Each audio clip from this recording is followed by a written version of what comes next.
પાંચમો મહિનો વૃષભ રાશિના લોકો માટે કેવો રહેશે અને આ મહિનાનો ઉપાય પણ તમને છેલ્લે જણાવીશ, પણ તમારે કઈ રાશિ વિશે જાણવું છે એ અમને કમેન્ટ કરીને જણાવી દેજો। આ મહિને તમારે નાની નાની સમસ્યાઓનો સામનો કરવો પડશે।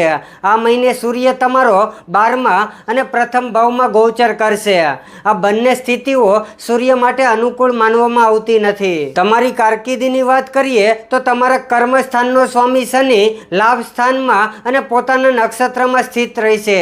શૈક્ષણિક દ્રષ્ટિકોણથી તમારા 5મા ભાવનો સ્વામી બુધની સ્થિતિ મે મહિનામાં સારી નથી, કારણ કે બુધ પ્રાથમિક શિક્ષણ માટે જવાબદાર ગ્રહ માનવામાં આવે છે।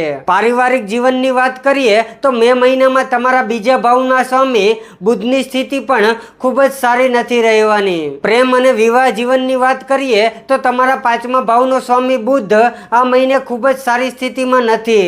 લાભ ભાવનો સ્વામી ગુરુની સ્થિતિ આ મહિને તમને નાણાકીય બાબતોમાં મદદ કરશે। સ્વાસ્થ્યની વાત કરીએ તો તમારા લગ્ન અને રાશિના સ્વામી શુક્રની સ્થિતિ સામાન્ય રીતે આ મહિને ઘણી સારી રહેશે, જે સ્વાસ્થ્યની દ્રષ્ટિએ શુભ પરિણામ પણ આપશે। જો કે આ વર્ષે શનિની ત્રીજી દ્રષ્ટિ મોટા ભાગે તમારા પહેલા ભાવ પર રહેશે અને તેથી નાની નાની સમસ્યાઓ ચાલુ રહેશે। હવે હું તમને તમારો ઉપાય જણાવી દઉં। સૂર્યોદય પહેલા ઉઠીને સ્નાન ધ્યાન કરો અને સૂર્ય ભગવાનને જળ ચડાવો। જય માતાજી।